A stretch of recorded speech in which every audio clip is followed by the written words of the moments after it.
The next few poses will be done in a standing position.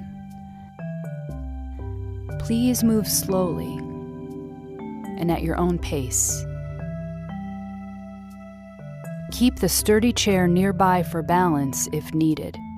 If you find that I'm talking faster than you are moving, please take your time and do fewer repetitions.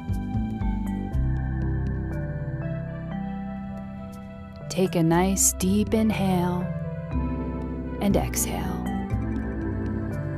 Place the feet about hips-width apart and grounded on the floor. Lift the toes and spread them nice and wide, and feel the navel pull gently in towards the spine. Push the toes into the floor and lean forward just a little bit. Feel the muscles that keep you steady.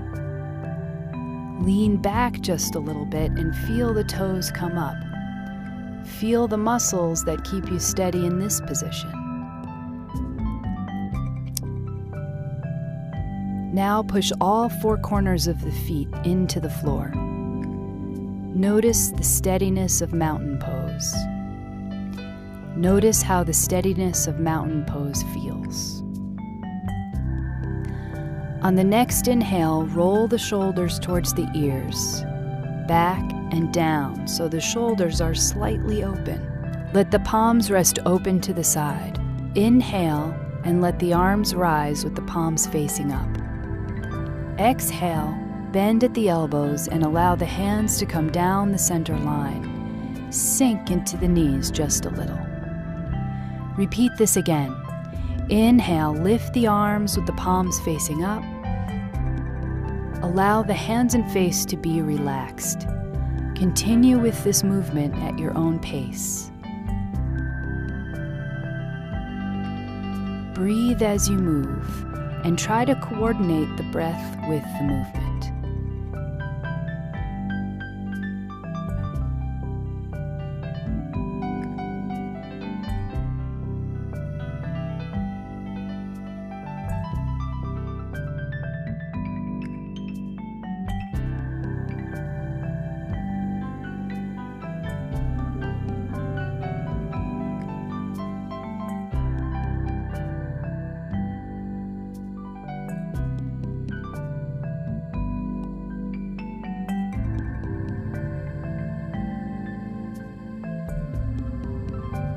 On the next breath, lift the arms back over the head. Fingertips point in, palms face up.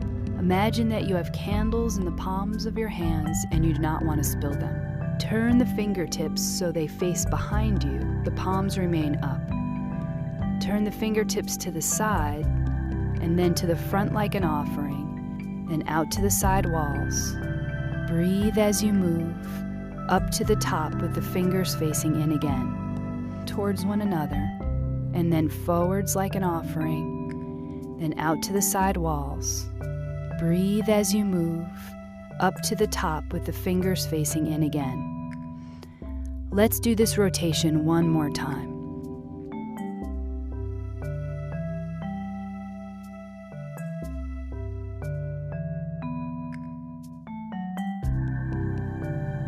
After the second rotation, allow the hands to cascade down by the side and let them rest.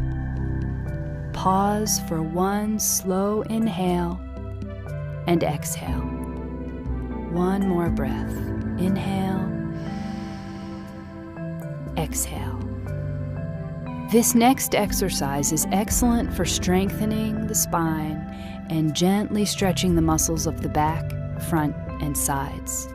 Attempt to make the movement easeful and gentle. We will do these movements with various arm positions. The first arm position is the easiest. Please be sure to stay with the one that feels best for your body. We will demonstrate them all. Take the right hand to the waist and then the left. Roll the shoulders open. And on the exhale, lean to the right. Inhale to the center. On the exhale, lean to the left. Inhale back to the center.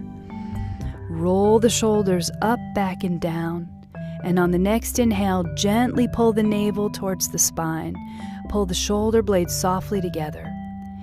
Get a small lift in the chin and feel a sense of lengthening through the front of the body.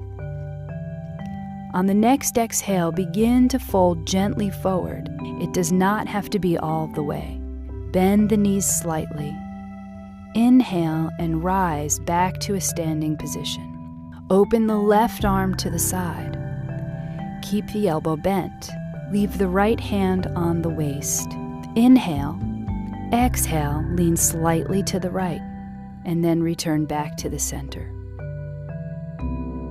Bring the left hand down to the waist. Lift the right arm. Inhale. Exhale and lengthen to the left. Return to the center. Roll the shoulders open. Gently pull the navel in towards the spine. Pull the shoulder blades softly together. Get a small lift in the chin. Exhale and fold forward halfway. Inhale back to standing. Open the left arm again. Inhale, and on the exhale, lean to the right. Inhale and return back to the center. Place the left hand on the waist. Lift the right arm. Inhale. On the exhale, lean to the left. Inhale and return back to the center. Roll the shoulders open. Lengthen through the front of the body. Slightly pull the shoulder blades together. Get a small lift in the chin. Exhale and fold forward. Knees slightly bent. Inhale and return to standing in mountain pose. Pause for a moment. Inhale and exhale. For this warrior sequence, attempt to keep the movements gentle and relaxed. If you notice that you are struggling, move the feet closer together. Lower the arms or make the movements smaller. This pose is great for strengthening the legs, respiration, and opening the shoulders. Step the left foot forward just a few feet. The back foot points in at a 45-degree angle. The front knee bends and the hips face front if possible. Inhale, open the arms and bend at the elbows.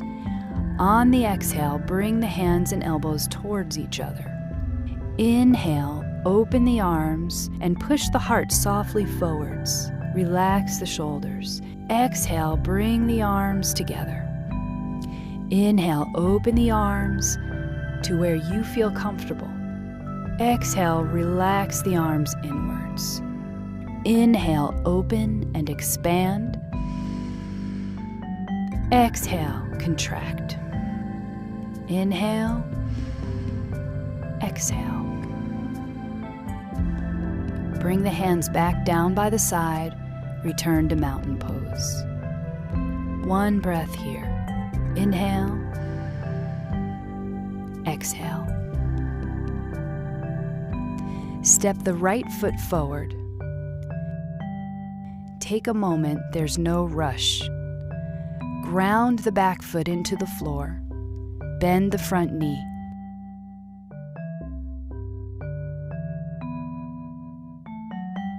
When you are ready, open the arms. Inhale. Exhale, bring the hands and elbows towards one another. Inhale, open the arms. This is a relaxed opening in the chest. Exhale, bring the hands and arms towards one another. Inhale, repeat again, creating spaciousness with a full inhale. Exhale, contract and relax the arms slightly. 2 more times at your own pace. Inhale, open. Exhale, close. Let the hands rest down by the side and return back to mountain pose. Pause here for a few breaths.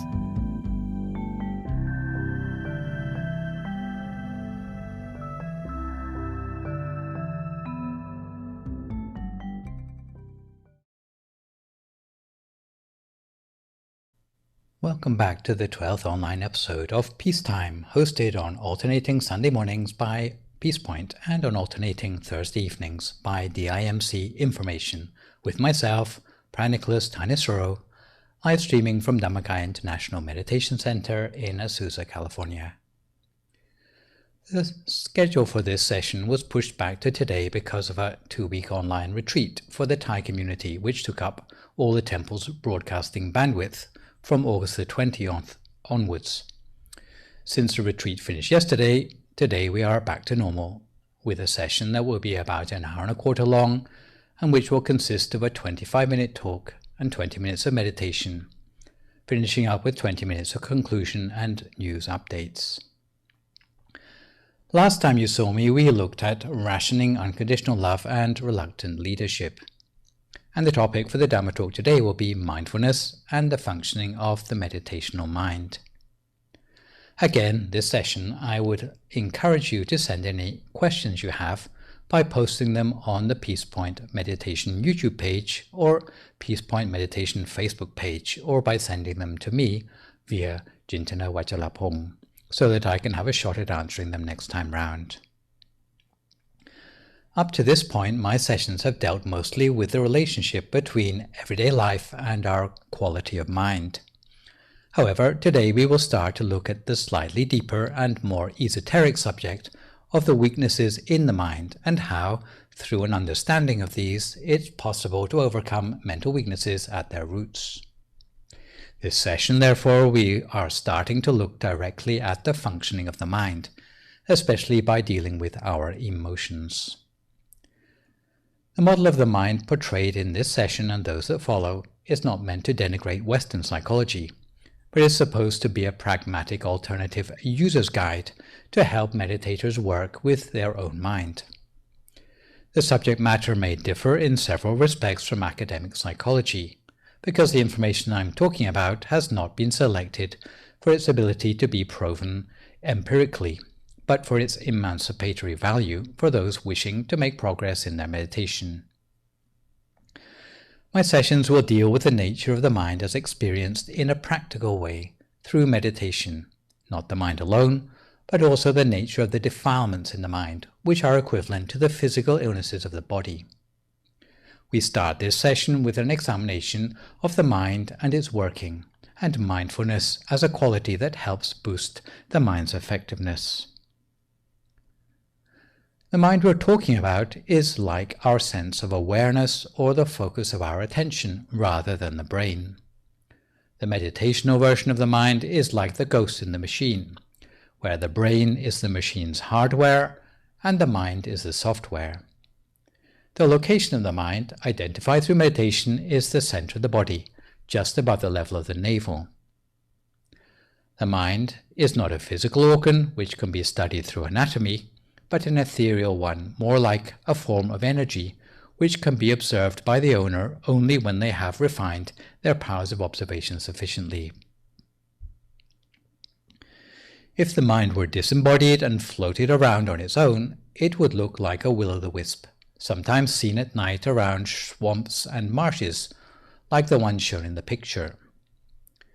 Within your body, the same mind appears as a clear, radiant sphere, which is normally about the size of the tip of your little finger or the iris of your eye. It has a specialized duty of thinking. Most people who never practice meditation have never actually seen their own mind. At best, they're only able to observe the working of the mind and the effect it has.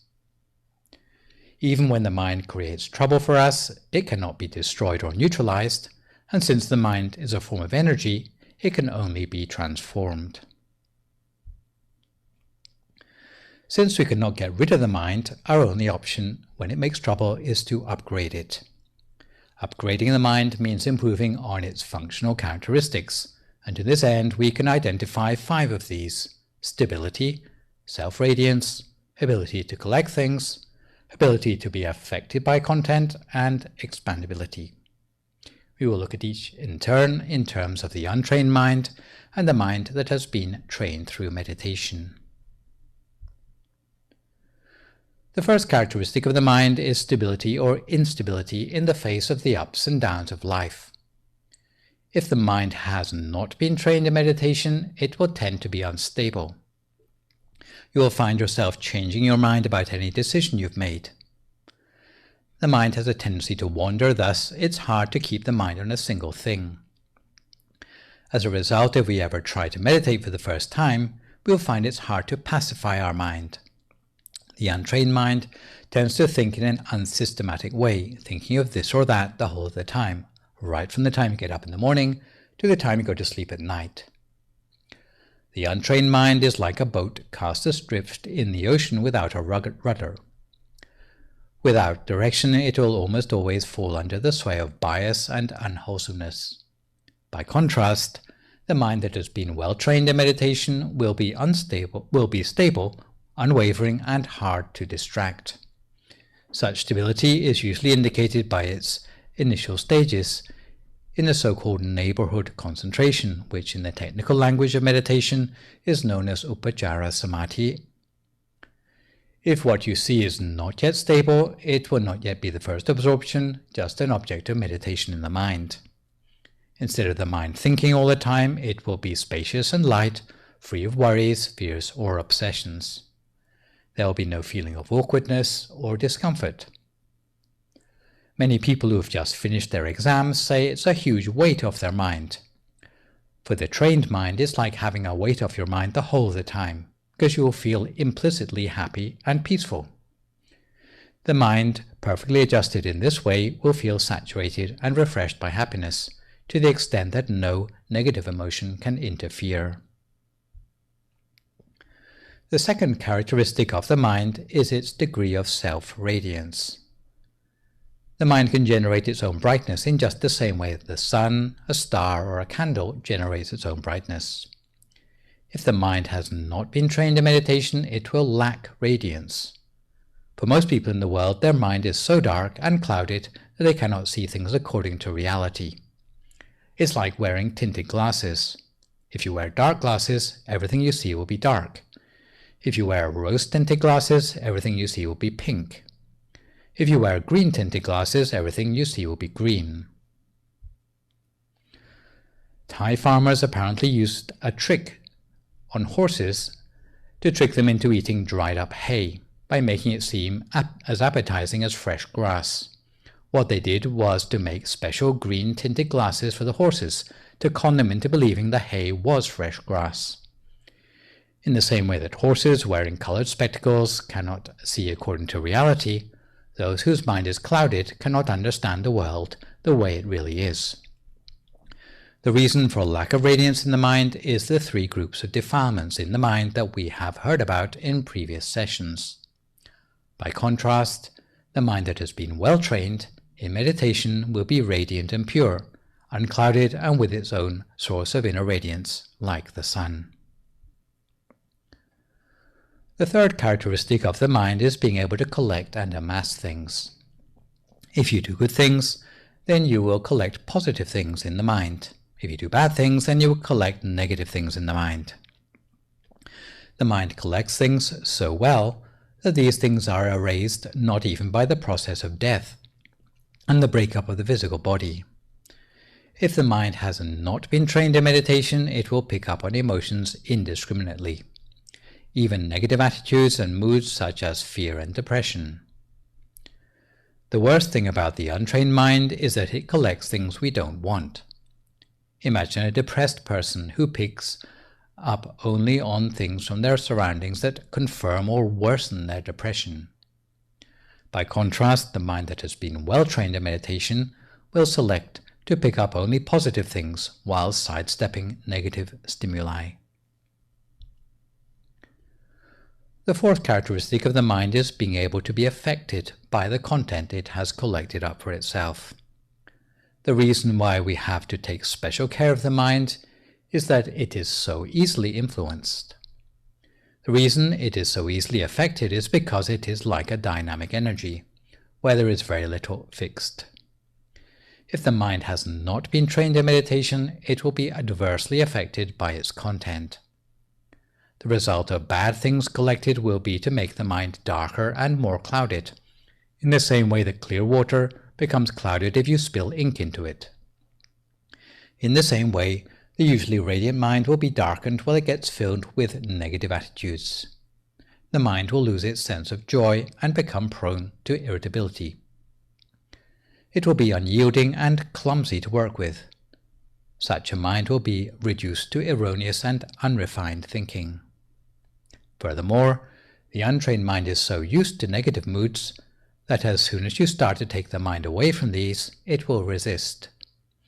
If the untrained mind is deprived of the negative content it has collected up for itself, it will squirm like a fish out of water. By contrast, the mind that has been well trained in meditation will be in full control of how content affects it. When only positive content fills the mind, it will remain constantly in a positive state. The fifth and final characteristic of the mind is being able to expand and contract. This is something we already have experience of from practicing meditation on loving kindness. If the mind has not been trained in meditation, it will lack expandability or will expand its defilements. If the untrained mind can be expanded, its defilements are expanded at the same time. Thus, wherever a person with an untrained mind goes, they think they are the master of all that they see. They become obsessed with world domination. This is the enlargement of the impure mind. If such a person manages to reduce the size of their mind, again it will be an impure way.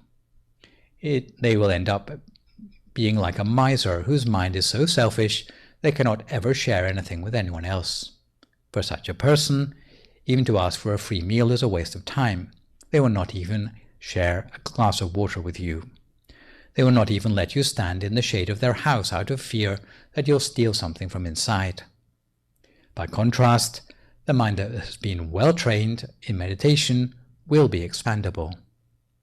In meditation, it will bring you to the point of attaining access concentration, which is known by the technical term apanasamadhi. This means that you will be able to contract and expand the object of meditation at will. This expandability allows the mind to adapt itself readily to any type of working requirement. When you expand the trained mind, you do so with goodwill. If you spread loving kindness in this way, it will spread happiness throughout the world or throughout the universe. If you rest the attention at a standstill at the center of the body, the mind can be expanded until it is as large as the world or larger than that. If you enlarge the mind in a pure way, the more it enlarges, the more the wisdom. Similarly, if you reduce the size of the mind in a pure way, you can find out about microscopic things.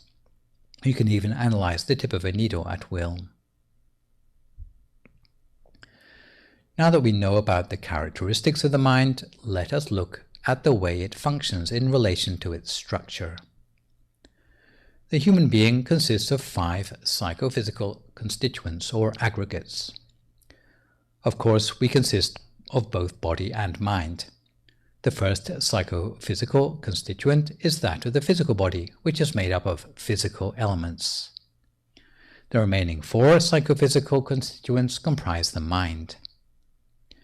The mind has 4 different functions, so it has 4 different departments to take care of these.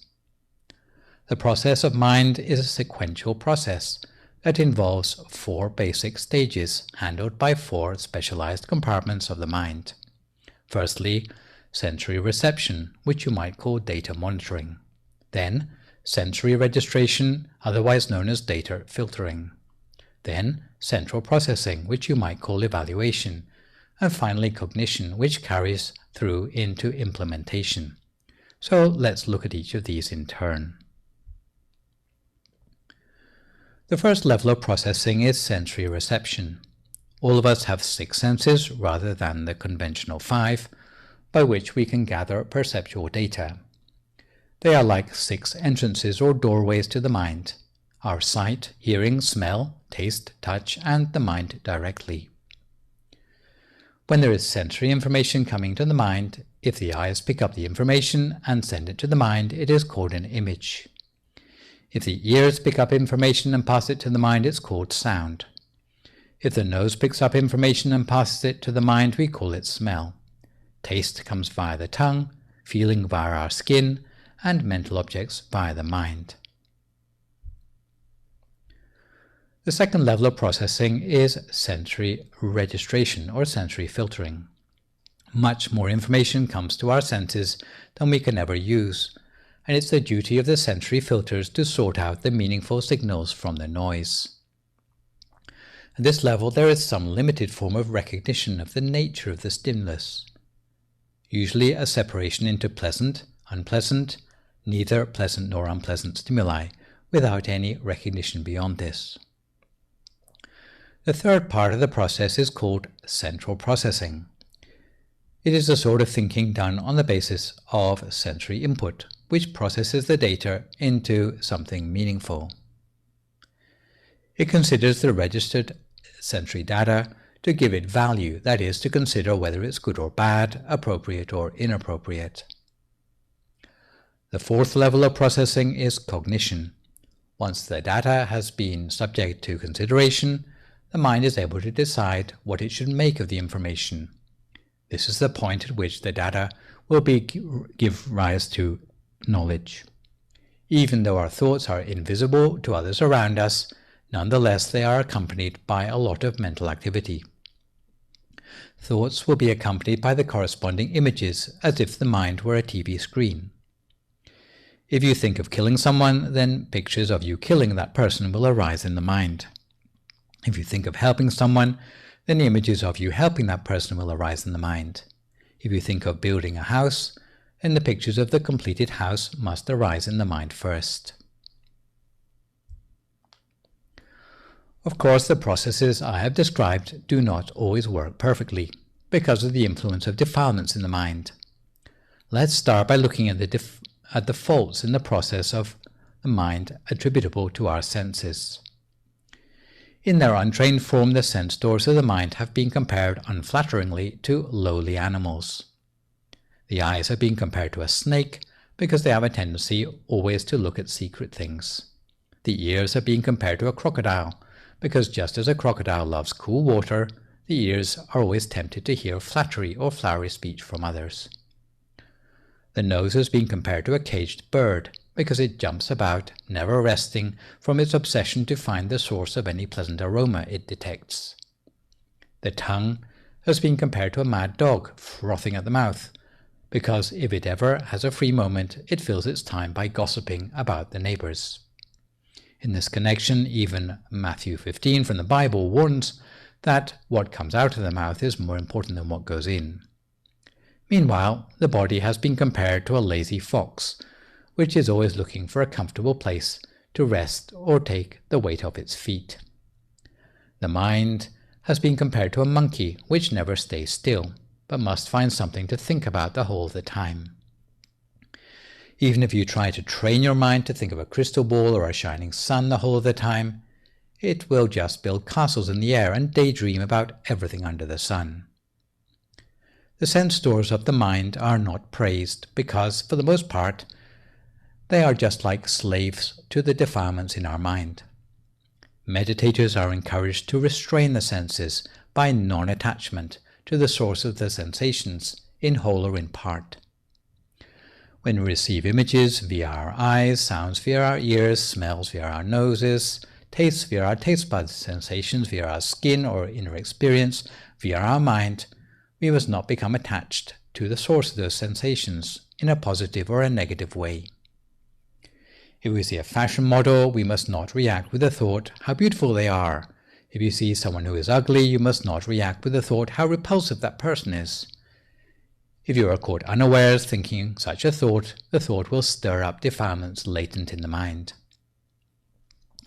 Similarly, instead of faults with the processes of sensory registration or filtering, the problems may occur at the level of the mind's processing or cognition. The main problem which can occur with cognition in the untrained mind is the problem of faulty discretion. If discretion is faulty, then even given the correct information, conclusions attained by the mind on the basis of the data will be erroneous. The untrained mind sees positive things as negative and negative things as positive. Faulty discretion is the result of the mind which is unyielding, dull, and unable to think constructively about any subject. Such a mind is blind to reality. If you were to compare such a mind to a lens, you could compare it to a lens that is opaque or clouded. Whatever you look at through the lens of this type will appear distorted, dark, and formless. By contrast, a well-trained mind will be like a clear lens. Everything viewed through the lens will be crystal clear. You'll be able to see yourself as you really are. The real problem with malfunction of the mind is that even though we recognize it, we are unable to let go of it.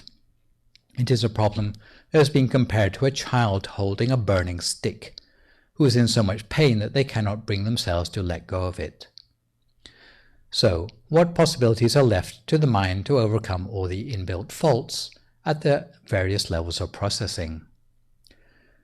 The key is a virtue called mindfulness, a subject we will come back to later in this session after our meditation. Finally, before coming to time for meditation, I should mention the relationship between body and mind. In our normal waking life, we are used to the physical body taking precedence over everything else in our lives. However, there are times in our life when our mind takes on a much more prominent role. The body can be compared to a fish, which is usually a graceful and powerful creature when compared to an ant. A fish will get to eat ants when the water in the river rises, but the roles can be reversed if the water dries up. The ants will soon feed on the fish stranded on the mud when the water dries up. In the same way, the mind seems insignificant when the body is healthy. Only when the body is asleep or dying or meditating does the mind start to express itself in its own right, and it is at these critical times when you will thank yourself for having trained yourself in meditation for many years in advance. Speaking of which, we come to time now for some meditation ourselves. So if you would like to find a comfortable sitting position for yourself now, as you listen to my instructions for meditation. If you'd like to start by finding a comfortable position for yourself in meditation, with your right leg on your left leg, your right hand on your left hand, with the index finger of your right hand touching against the thumb of your left hand, with your hands palm upwards on your lap. And adjust the position of your body so that your breathing and your circulation are completely natural.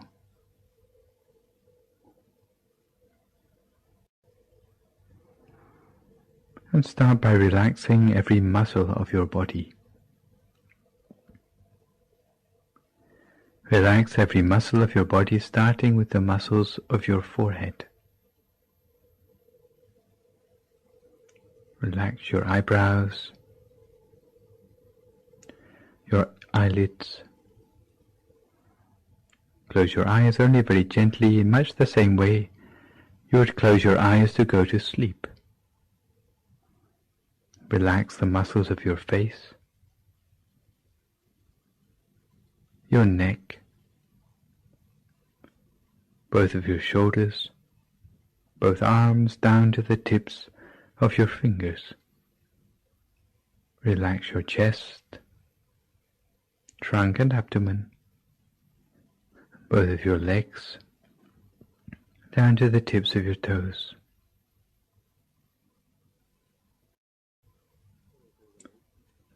So that all the way from the top of your head to the tips of your toes, there's no remaining part of your body with any stress or tension anymore. If you notice any remaining tension, then relax it completely. And you find that the body which is properly relaxed will have a feeling as if it seems to melt away into the atmosphere around you, so that you can turn your attention to relaxing the mind.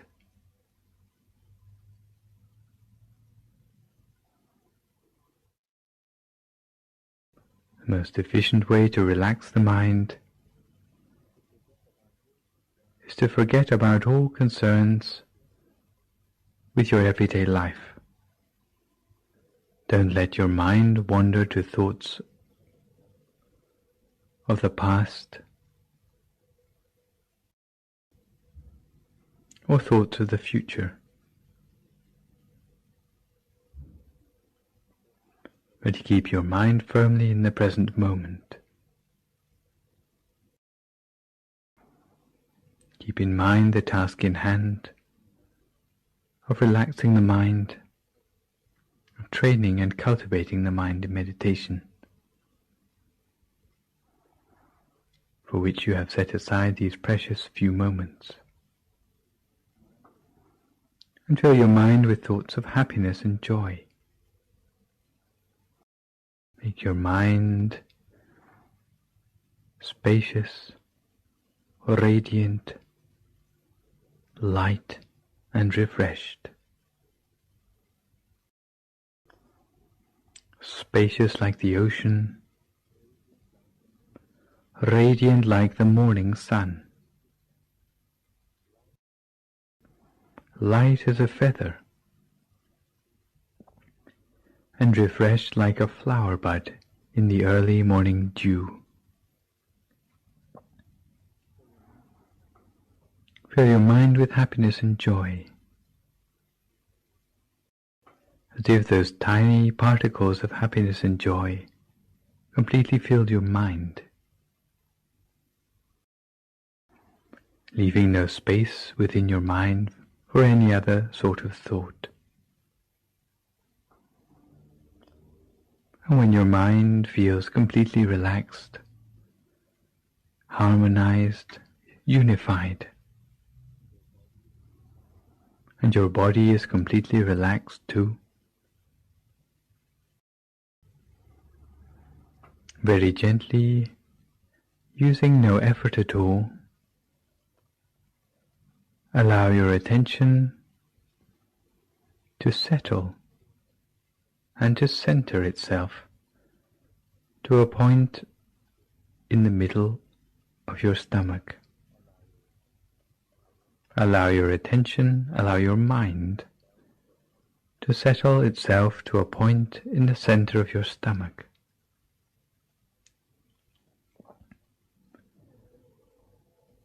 And maintain your mind there, at this point in the center of your stomach, as continuously as you can, for as long as you can, without letting your mind wander anywhere else. The way we keep the mind in the center of the body depends on our own personal character. Some people like to keep the mind in the center of the body by visualizing a bright object there. Other people prefer to keep the mind in the center of the body simply by observing whatever inner experience there is to be seen at the center of the body.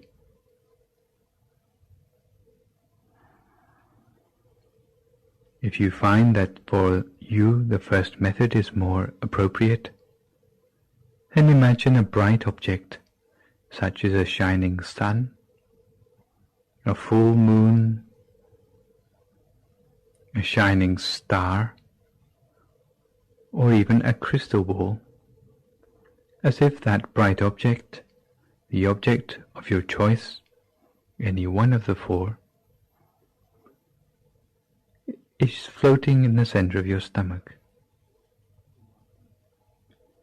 And imagine that object as continuously as you can, for as long as you can without letting the mind wander anywhere else.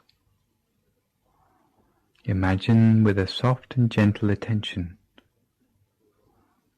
A second possible way of maintaining the mind at the center of the body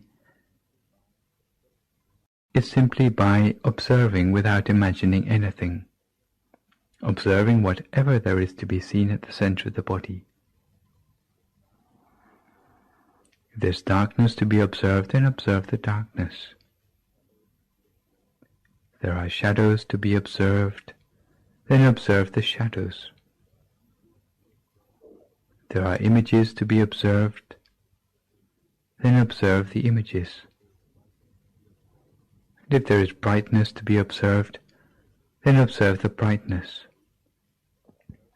In brief, observe whatever there is to be seen, but observe continuously with a light and gentle attention, without entertaining any thoughts in your mind, without judging the things that you see, without any expectations, without becoming elated by the pleasing things that we see, without feeling disappointed by the displeasing things that we see. Simply observing and nothing more. So cultivate the refinement of the mind, cultivate the subtlety of the mind, using your bright object or using your observation skills, as continuously as you can, for as long as you can, without letting the mind wander anywhere else.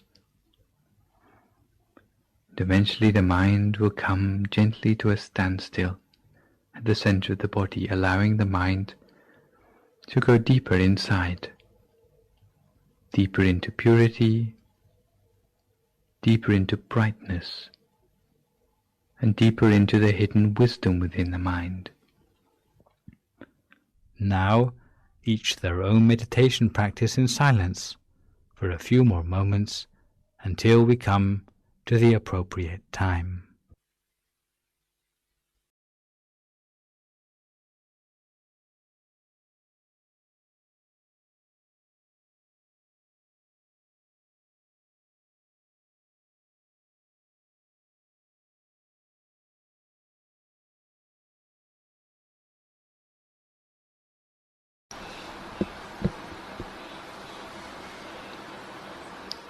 Mind is always at the center of our body, remaining at a standstill at the center of whatever inner experience we have attained for ourselves.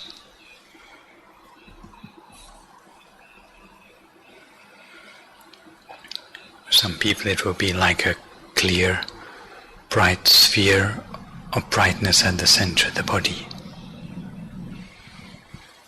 For other people it may be like a bright, clear Buddha image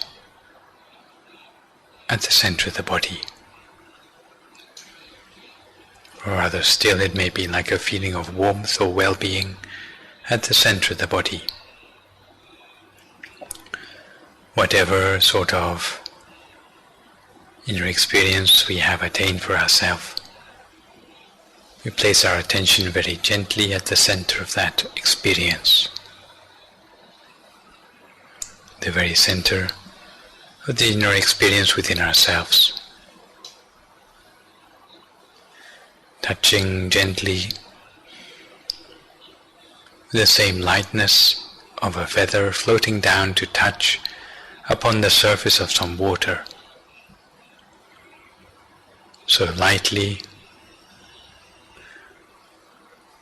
that the feather doesn't even break the surface of the water. In the same way we touch our attention at the center of our inner experience within ourselves. We touch our mind at the center with just the right amount of attention. What we will find is that the inner sphere of the mind will gradually expand outwards in size, expanding gradually outwards until it is the same size as the whole of our body, as if we were sitting inside a sphere of our own well-being, or a sphere of our own light. And we make the wish that may we ourselves be well and happy, may we be free from all suffering.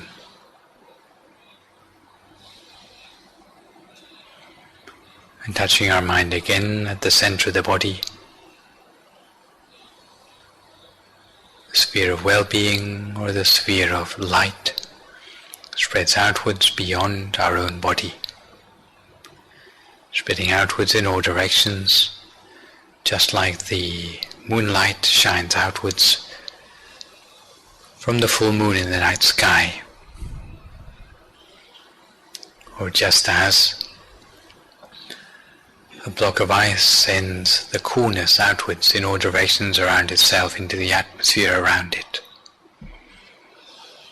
In the same way we spread our loving kindness outwards in all directions around ourselves, spreading the sphere of loving kindness outwards to encapsulate the whole of the room in which we are sitting for meditation, making the wish that may all living beings here in this room be well and happy, be free from all suffering. We spread our loving kindness further outwards still, spreading outwards from the center of our body to encapsulate the whole of the building in which we are sitting for meditation. Again with the wish that may all living beings here in this building be well and happy, be free from all suffering. We spread loving kindness further outwards beyond the building, outwards in all directions around us, into the neighborhood around us. Again with the wish that may every living being here in the neighborhood be well and happy, be free from all suffering.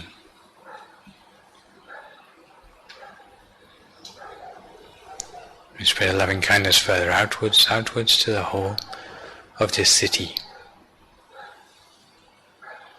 If you find it easier to imagine as a map which you see from above, then imagine the city so, spreading loving kindness outwards to encapsulate the whole of the map of the city, in all directions all around, so that there is no part of the city not touched by the coolness and radiance of your loving kindness. Again making the wish that may every living being here in this city be well and happy, be free from all suffering.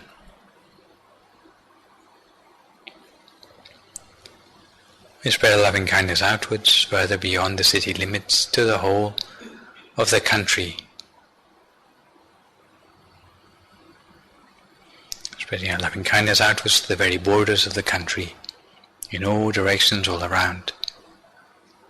Spreading our loving kindness without exception to the very borders of the country, in all directions all around.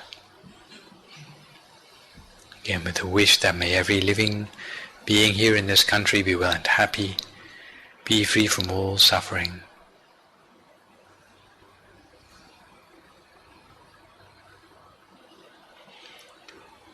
And we spread our loving kindness outwards to all the neighboring countries too, all the neighboring countries all around. Spreading forth our loving kindness in all directions, to all living beings without exception.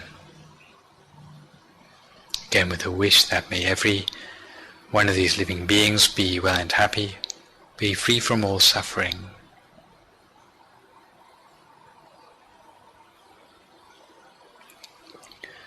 We spread loving kindness outwards again to the whole of the continent. We spread loving kindness outwards to the whole of the continent around us, every country of this continent.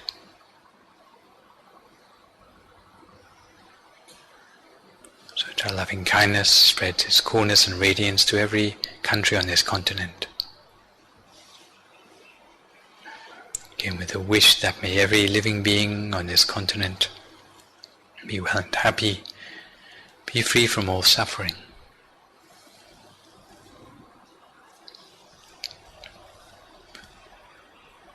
We spread our loving kindness further outwards still to every continent of the world. So there's no corner of the world not touched by the radiance and coolness of our loving kindness. Spreading our loving kindness to every place on the surface of our planet.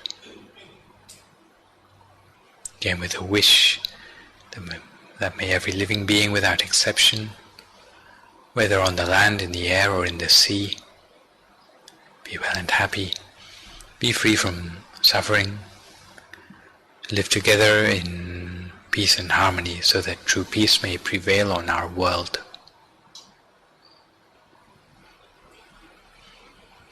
We spread our loving kindness outwards in all directions all around, outwards into the universe, to the front and to the back, to the right and the left, above and below. Spreading our loving kindness outwards into the universe around us. The wish that wherever there may be living beings, may they too be touched by our coolness and radiance of our loving kindness. In such a way we spread our loving kindness without limits.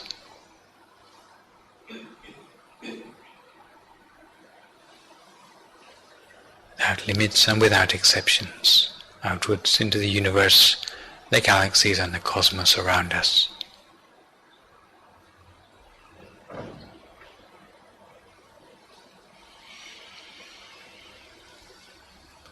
And having spread loving kindness in this way, we condense our awareness back down to the center of our body again, taking careful note of the brightness, the clarity, and the feeling of peace and joy at the center of our body. In particular, taking mental note, the feeling of well-being at the center of our body.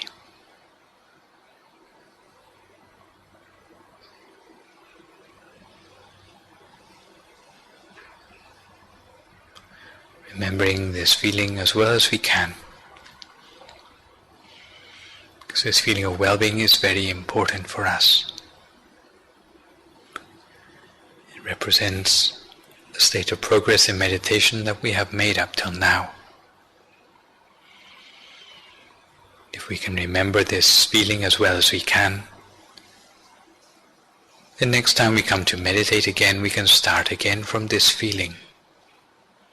Starting again from this feeling, we can continue to make progress the next time we come to meditate again. So for the last few moments of this meditation, take a few moments to take mental note of the state of your progress in meditation. Remember the feeling as well as you can for a few more moments in silence.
Sabba Buddhanupavena, Sabba Dhammanupavena, Sabba Sankhanupavena, Sattha Soti Bhavantu Te.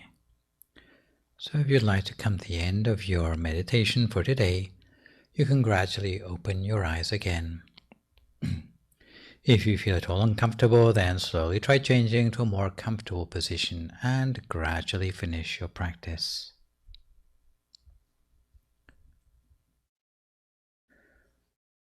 Mindfulness is something I'm sure you've already heard a lot about. It may be even one of the reasons that you got interested to start learning meditation in the first place, because it's like a buzzword for the benefits of meditation. Mindfulness also complements meditation, where meditation is something you do when you're sitting with your eyes closed on your meditation mat. Mindfulness is a way of training the mind that takes place outside of the meditation practice while you are doing other things. Mindfulness helps to bring the meditation you have attained during your sitting practice out into other aspects of your life. You will have heard trendy words like the mindfulness revolution, and today we will talk about some of the meanings of mindfulness as it was traditionally understood, because mindfulness of the trendy buzzwords has tended to overlook some of the most important features it was originally intended to convey. One of the downsides of what sociologists call the process of Western cultural appropriation. So mindfulness originally was supposed to be a sort of recollection, remembering or discernment of good and bad, right and wrong, motivating you to think, speak and act in a good way, without forgetting yourself and without being distracted by your senses, and always with wise reflection. This was the original definition of mindfulness. Some Western meditation teachers, however, characterize mindfulness as merely bare or undiscerning attention, otherwise known as going with the flow. In the Western version of mindfulness, even if someone is about to hack you to pieces with a large machete, you would still be thinking, go with the flow and be mindful. Mindfulness in its traditional meaning, by contrast, would probably help you realize that it is a better idea to run for your life. Mindfulness should not just be a passive quality. If you understand the full meaning of mindfulness, you'll also realize it requires some effort to cultivate. It is not just something that babies and children are born with, because children can also just sit there and be passive and not do anything. It doesn't take a great deal of training. By contrast, although the traditional meaning of mindfulness may mean observing without judging things, it also means understanding their true value on a deeper level. Within Buddhism, mindfulness is something quite central to many teachings. What's known in Buddhism as non-recklessness is based very firmly on this idea of being mindful. Recklessness to you might mean something like running across a highway without looking right and left first. But recklessness in Buddhism can mean much more than that. It can mean anything that jeopardizes your spiritual cultivation, and mindfulness would help prevent such jeopardy. Nonetheless, mindfulness is something that is currently in vogue with a lot of scientific research. This wasn't always the case. If you look back to the 1990s, you can see the number of papers published on mindfulness was only a handful per year. But these days the number has increased exponentially, and they currently have several peer-reviewed journals devoted entirely to research on mindfulness. So evidence-based research on mindfulness is part of why meditation has become more mainstream. But generally speaking, the research has not been on mindfulness in the traditional sense of the word. The Freiburg Mindfulness Inventory, for example, is limited to the following factors: being open to the experience of the present moment, being aware of your body while doing other activities, bringing the wandering mind back to the experience of the here and now, appreciating yourself, paying attention to what's behind your actions, not judging your mistakes, feeling connected to the here and now, accepting unpleasant experiences, being friendly to yourself when things go wrong, watching your feelings without getting lost in them, pausing rather than reacting to difficult situations, experiencing moments of inner peace in spite of hectic surroundings, avoiding impatience with yourself and others, and being able to smile when you notice how you sometimes make life difficult. By contrast, a traditional conception of mindfulness is a means of uprooting greed, hatred, and delusion from the mind, and it has 4 properties. Firstly, mindfulness prevents the mind from wandering. So, of course, the mind likes to wander, the phenomenon of so-called monkey mind. But if, through meditation, we bring the mind back each time it wanders, little by little, even monkeys can be trained. In Thailand, on Koh Samui, and in Surat Thani, they have training schools for monkeys with a 3-month course where monkeys can be trained to collect coconuts. So even monkeys can be trained. So your monkey mind should be no great challenge. If your mind wanders, you just use your mindfulness to bring it back to your center each time. Secondly, mindfulness prevents moods and feelings from hijacking the quality of your mind. Let's say you feel angry. Well, everyone feels angry from time to time. Even monks feel angry. But with mindfulness, you don't let the anger take over. You have to use mindfulness to remind yourself that you are not your anger. And if you have got a lot on your mind, thoughts for example, mindfulness will prevent those thoughts from proliferating without end. There may be some things that you find upsetting to think about, but it is also your choice to stop thinking about the things that upset you. So, if you're mindful, then you can actually catch unwanted thoughts before they get under your skin. Finally, mindfulness has the property of constantly reminding yourself not to forget yourself. To put this in a way modern listeners might understand more clearly, it is an awareness of the present moment. For example, you may be washing dishes by hand, but your mind may be on something completely different, like, what am I going to do when I finish washing the dishes, because this task is boring and meaningless. So, without mindfulness, you generally don't actually enjoy washing the dishes because your mind is never actually focused on what you're doing. As a result of that, you may drop things, or you may not get the dishes squeaky clean. Instead, you should focus on what you're doing until you've finished it, before turning your focus to the next task. You'll be much more present in the moment, and out of that, you will get a quality of reflection and understanding even in mundane tasks, which will make those tasks more meaningful. So this is what we mean by self-awareness, being present in the here and now, because things don't change in the future and you can't redo your past. The only things you can change are in your here and now, the task you actually have your hands on. So these are the 4 properties of mindfulness. To move on to the benefits of mindfulness, and I will go through these quite quickly and in more colloquial language. Firstly, by being mindful, you can set up a sort of barrier between how you feel physically and how you feel mentally. Okay, your body may have some discomfort, but with mindfulness, you're not going to let the discomfort seep through into your mind in a way that it's going to ruin your day. As you can imagine, this may take some practice. Secondly, mindfulness helps us not to get stuck in selfish or blinkered perspectives, but instead to see the bigger picture more objectively. I guess in the present day, you would say mindfulness helps you to become more of a woke person. Thirdly, mindfulness provides you with the penetrative insight to see through to the roots of a problem, not just seeing the superficial symptoms, so that you can discern the way to solve a problem for good. It's like, do you keep on mopping up the water, or do you find where the pipe is leaking? Finally, mindfulness adds a dimension of self-purification to whatever you do, say or think, to transform that action into something that will purify you to become a better person. So, mindfulness brings at least 4 benefits, because it is a sense of awareness or a sense of conscience which you take with you into every activity. So having looked at the properties and benefits of mindfulness, we now turn to the functions of mindfulness.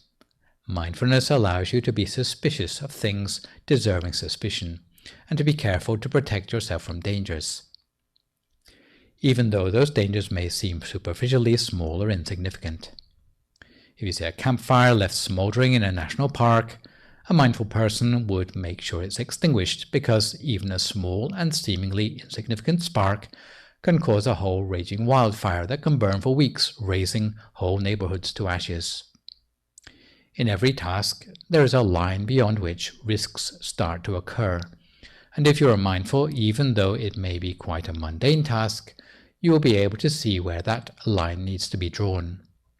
For example, you may like your children to be happy, but you don't let them take pleasure in things that may be dangerous to them. So you have to draw a line somewhere, but discerning exactly where the line lies, that is where mindfulness comes in. Some people start out doing something and feeling happy with it, but if they consider, if I'm going to have to do this every day of my life, maybe I'm not going to be so happy with it. So with mindfulness, you would start out as you mean to go on, with a long-term view that I'm going to pace myself because I'm in this for the long run. Furthermore, mindfulness gives you a timely reminder, almost like an alarm clock. Some people might like to lie about in bed all day because it is also quite calming. However, mindfulness is not just a passive quality. Like a catalyst, mindfulness should stimulate us to hurry up instead of allowing us to drag our feet in situations that require haste. Like those who are already 30 years old and they are still playing around in life as if they were teenagers. If you have responsibilities, then mindfulness will help you to be aware of that too. For example, if you are your stereotypic bachelor, you can afford to please yourself. But the moment you start a family, then you have to start thinking about some other people too. You can't just be self-indulgent anymore. So mindfulness would help you to realize your responsibilities so that you don't carry on like before. Finally, mindfulness engenders thoroughness. For example, you can see the differences in mindfulness of office workers at the end of a day. Supposing the office finishes work at 5 p.m. If you want to know about the level of mindfulness of the people at your work, take a walk around the office at 4:30. Take a look and see who is in the middle of an unfinished job and take a mental note. Take a second walk around the office at 4:45 and you'll see what people's habits are really like. Those without mindfulness will turn in unfinished or shoddy work. Some will shove the work unfinished in their office drawer. During the working day, everyone looks well organized. It's only when it is nearing closing time that you will see the differences in mindfulness between people. Finally, let's look at some metaphors for mindfulness. The people of old compared mindfulness to the main supporting pillar, because no other virtue can be cultivated without awareness. Without mindfulness, every other sort of good thing which you do in your life will collapse. For example, you might want to show compassion for all the living creatures around your home, but if you're not mindful, then you might end up stepping on some of them. Or if you're not mindful, then you may end up saying things that you don't mean. So, mindfulness is like a supporting pillar upon which other things like your truthfulness or your sense of compassion depend. You need to have mindfulness to turn every situation into something positive. Sometimes mindfulness is being compared to a doorkeeper, or maybe a security guard would be a more contemporary word for this. Security guards have a very important task because they size people up at the entrance to some reputable establishment, and if they feel that the clientele is not up to the high standards of the establishment, then they don't let them in. But if the client looks like they are not going to cause any trouble, then they let them in. Mindfulness can perform the same function when it is considering the sort of sensory stimuli to let into your mind. So it has an important role in sensory filtering. Some things, once they get past the filters of your mind, can cause havoc inside. Think of what happens with a plastic cup if you pour in boiling water. It will get distorted and melted in a way that can never be repaired. In the same way, this is why we protect children from certain experiences, because they cannot unsee those traumatic things, and it may affect them adversely for the rest of their lives. Some things may not be traumatic immediately, but they can set off a chain reaction that leads to much worse things. So mindfulness would filter out an experience before it gets to the point where it's going to hijack the quality of your mind. Sometimes mindfulness has been compared to a treasurer, looking at the incomings and outgoings of the mind in terms of the goodness which you are managing to collect for yourself, but also perhaps managing to keep enough time for yourself to recharge your batteries when you're feeling worn out, but also having time to help people as well. This is why they say that mindfulness is like a treasurer who must be fussy about precious resources. Finally, mindfulness has sometimes been compared to a ship's rudder. which keeps you on target for your long-term destination, even though it may be a long journey ahead of you. So mindfulness can keep you on track and doesn't let you lose sight of your goals in life. Without a rudder, a ship will go in circles. It uses up all its fuel but gets nowhere. Similarly, mindfulness stops us from getting waylaid before we reach our long-term goals. So in conclusion, mindfulness is pretty important. It's not just like go with the flow or chill out, but actually mindfulness includes a lot of what we would call a sense of conscience and integrity. It includes a sense of care and also the wisdom to see deeply into everything we are dealing with, even the mundane things. The result of mindfulness would be to give a sense of quality in life. When we cultivate meditation, we might be quite proud of ourselves when we get a warm, fuzzy feeling inside. But if we have a sense of mindfulness throughout the day as well, in between the meditations, then it will keep that good feeling going into other activities besides the meditation. It will mean that many of the things that were causing you frustration in the first place, that were perhaps the reason you took up meditation, will no longer impact you, because you took care of them by mindfulness before they got extreme enough to disturb your meditation.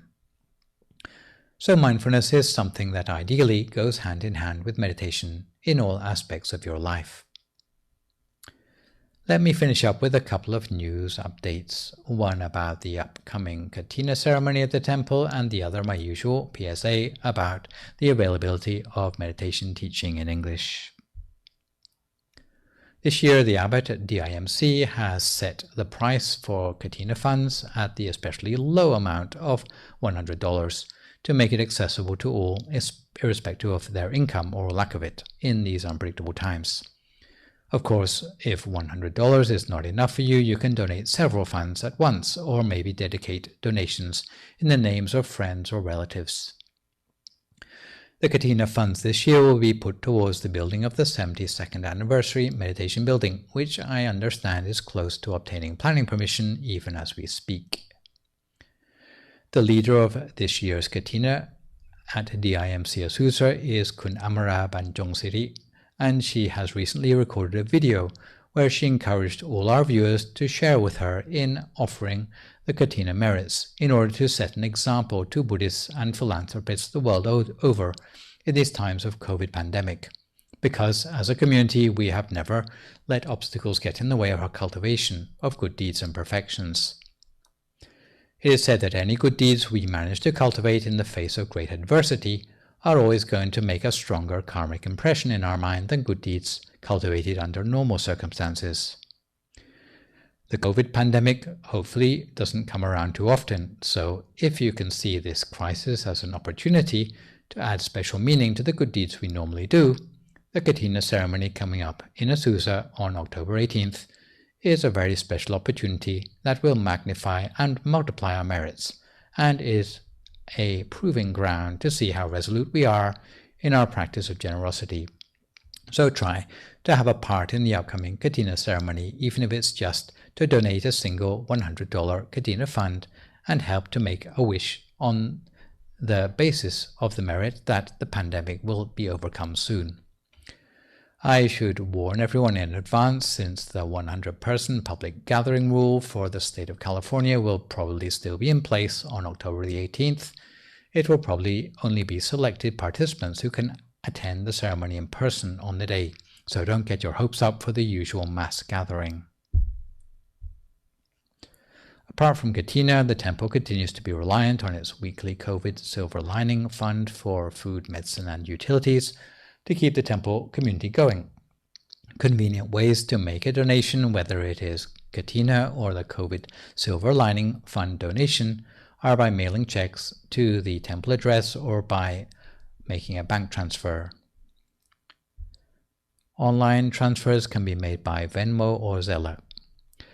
The special merits arising for those practicing generosity in these times of adversity are that you will have a life free from obstacles and danger, you will gain mastery of all forms of knowledge, prosper in your duties, have special insight into Dhamma teachings, attain purity with ease, breaking free of the defilements in the mind.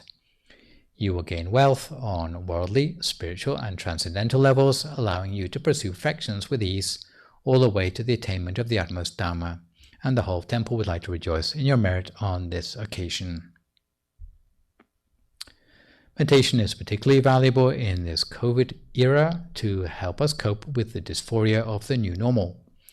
In this respect, here at the temple, although there is no face-to-face teaching at the present time, you can access Dhamma teachings in English at the YouTube channel called Peace Point Meditation or the Facebook page of Peace Point Meditation, either live on Thursday evenings and Sunday mornings or on demand after the event.